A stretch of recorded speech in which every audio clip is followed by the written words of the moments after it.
बाक्सानि बासबारियाव दिनै 3,000निख्रुइबो बांसिन सुबुंफोरानो UPPL हानजायाव जयेन जादों। सालबारि जिल्ला UPPL राजखान्थि हानजानि दिनै बासबारि बाजाराव मोनसे गेदेर जयेन जानाय हाबाफारि जालाङो। बाक्सा जिल्ला सालबारि महकुमानि सिङाव थानाय सालबारि जिल्ला UPPL राजखान्थि हानजानि बानजायनायाव बासबारि बाजारनि गेवलां फोथाराव मोनसे गेदेर दोलोआव जयेन जानाय हाबाफारिया जानानै थाङो। मिरु UPPL राजखान्थि हानजानि नेहाथारि राजु नार्जारि बिथाङा बे गाब गोनां हाबाफारियाव बाहागो लानानै खौरांगिरिनि गेजेरजों फोरमायदों दि बे जयेन जानाय हाबाफारियाव बायदि बायदि राजखान्थि हानजाफोर जेरै BPF, कंग्रेस, AIUDF बायदि राजखान्थि हानजानिफ्राय खमैबो 3,000निबो बांसिन सुबुंफ्रानो जयेन जादों होनना फोरमायो।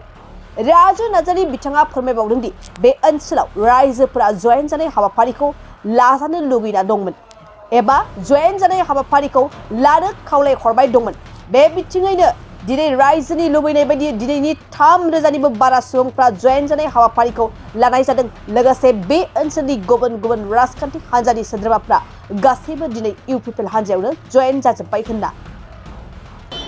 আমি ইয়াত আজি সালবাৰী ডিষ্ট্ৰিক্টৰ অন্তৰ্গত বিভিন্ন প্ৰাইমাৰী কমিটিৰ পৰা 3,000তকৈ অধিক ইয়াতে বিভিন্ন দলৰ কংগ্ৰেছৰ AIUDFৰ বিশেষকৈ BPFৰ তেনেকুৱা বিভিন্ন ৰাজনৈতিক দলৰ পৰা আমাৰ UPPL দলৰ নীতি আদৰ্শক ভাল পাই আজি আমাৰ UPPL দলত যোগদান কৰিছে।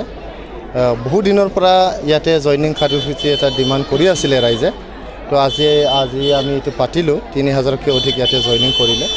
গতিকে তেনেকৈ প্ৰত্যেকটো ব্লক আৰু ডিষ্ট্ৰিক্টত মানে এতিয়া বেলেগ দল মানে চাফা হৈ আছে নাই আৰু সবই মানে UPPLতে যোগদান কৰি আছে, বেলেগ দল আৰু নাই। গতিকে মই ধন্যবাদ দিছোঁ যিবিলাক মানুহ ইয়াতে জইন কৰিছে, তেখেতসকলক আমি আঁকোৱালি লৈছোঁ আৰু একেলগে কাম কৰি যাবলৈ আমি প্ৰতিশ্ৰুতিবদ্ধ হৈছোঁ। আচলতে এইবাৰ BPFে কিবা সুবিধা পাব নেকি ইয়াত?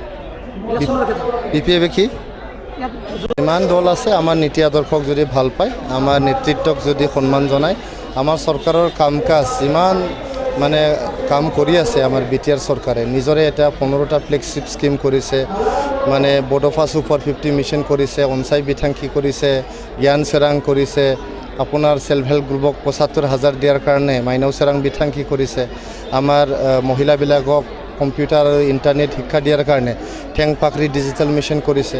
তো তেনেকুৱা মিছন বা তেনেকুৱা নিজৰে স্কিমটো আগত আমি শুনা নাছিলোঁ BPFৰ দিনত। এতিয়া UPPLৰ দিনত প্ৰমোদ বড়ো ডাঙৰীয়া নেতৃত্বতে আমি শুনি আছোঁ। গতিকে সকলোৱে যদি আমাৰ দলক ভাল পায় যোগদান কৰে আমি আঁকোৱালি ল'ম নিশ্চয়। হাগ্ৰামে জয়যুক্ত হ'ব বুলি ক'লে এইটো মানে দিবা স্বপ্ন বুলি হ'ব। দিবা স্বপ্ন কেতিয়াও মানে হকিকতত নহয়, এইটো মানে আচলতে নহয় দৰাচলতে। গতিকে তেখেতে যদি সপোন দেখি থাকে এইটো আমি মানা কৰিব নোৱাৰোঁ, তেখেতে সপোন দেখিব পাৰে, কিন্তু অনাগত ইলেকশ্যনত তেখেতে 0 মাৰিব। जोनोम सान आरो गुबुन गुबुन गाब गोनां बुब्लिफोराव खुगा गोदै खालामनो जों लुबैयो केक।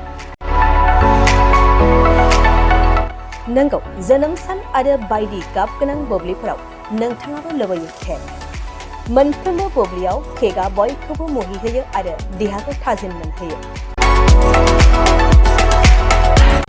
बेबायदिनो क'क्राझार सहर डन बस्क' HS स्कुल र'डनि वार्ड नं 4आव दं नोंथांखौ मुहिहोग्रा आरो थाजिम मोनहोग्रा गोथाव केक।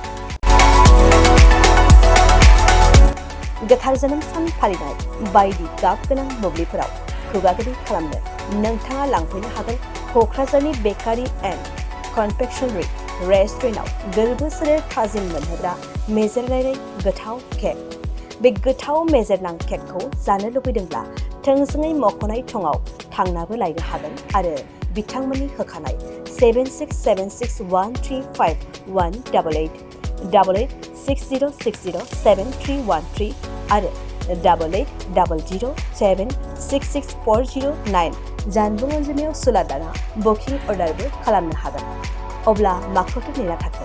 जोनोम सान आरो गाब गोनां बुब्लिनि थाखाय दानो अर्डार खालाम बेकारि एन्ड कनफेक्शनारि रेस्टुरेन्टआव केक।